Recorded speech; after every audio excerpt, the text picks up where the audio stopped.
IPAC red यानी ED ने article 32 के तहत ही क्यों खटखटाया सुप्रीम कोर्ट का दरवाजा। क्या होता है कैविएट जो ममता सरकार ने लगाया है?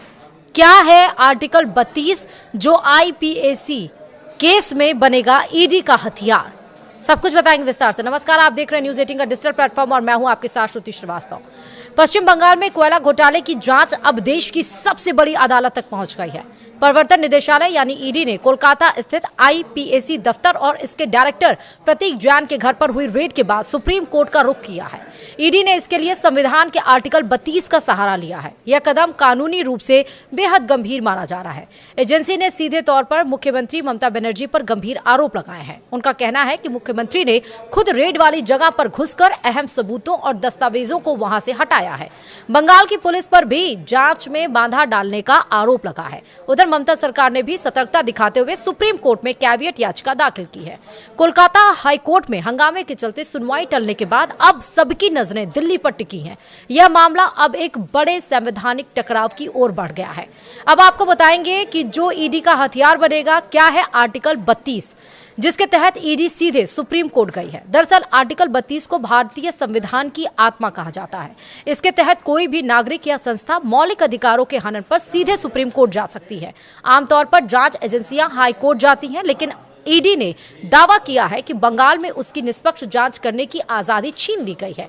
एजेंसी का कहना है कि राज्य की मशीनरी ने कानून का उल्लंघन किया है। पुलिस ने ईडी अधिकारियों को उनकी शक्ति का उपयोग करने से रोका है। यह संवैधानिक अधिकारों के हनन का मामला बन गया है। इसलिए ईडी ने सीधे दिल्ली स्थित शीर्ष अदालत से न्याय की गुहार लगाई है। दूसरा सवाल है, ममता बनर्जी पर क्या है ईडी के वो संगीन आरोप?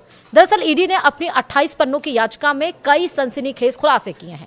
एजेंसी का दावा है कि प्रतीक जैन के घर पर रेड के दरमियान ममता बनर्जी वहां पहुंची थी। आरोप है कि उन्होंने वहां से कई महत्वपूर्ण इलेक्ट्रॉनिक डिवाइस और कागज अपने कब्जे में लिए।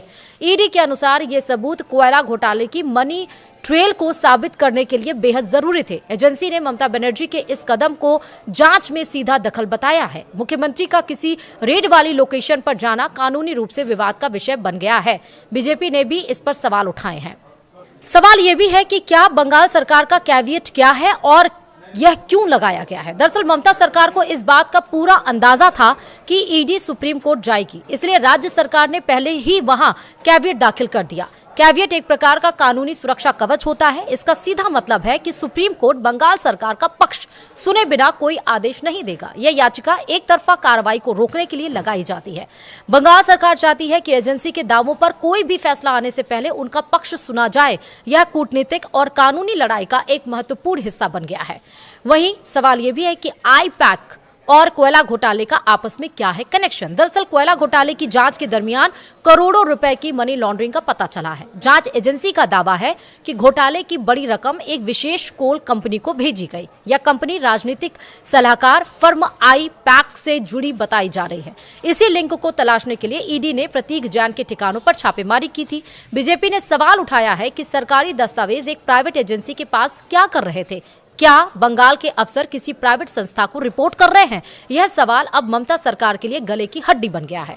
वहीं हाई कोर्ट से सुप्रीम कोर्ट तक कैसे पहुंची है कानूनी जंग? ईडी सबसे पहले इस मामले को लेकर कोलकाता हाई कोर्ट गई थी। वहां एजेंसी ने पुलिस की भूमिका और मुख्यमंत्री के हस्तक्षेप की शिकायत की थी, लेकिन शुक्रवार को कोर्ट में वकीलों के भारी हंगामे के कारण माहौल खराब हो गया। इस हंगामे की वजह से हाई कोर्ट ने सुनवाई 14 जनवरी तक के लिए टाल दी। ईडी का मानना है कि जांच में हो रही देरी से सबूत नष्ट हो सकते हैं और इसी कारण एजेंसी को तत्काल सुप्रीम कोर्ट का दरवाजा खटखटाना पड़ा। अब मामला राज्य बनाम केंद्र की बड़ी लड़ाई में तब्दील हो चुका है। सवाल यह भी है क्या बंगाल में अब सीबीआई की एंट्री होगी और आगे क्या होगा?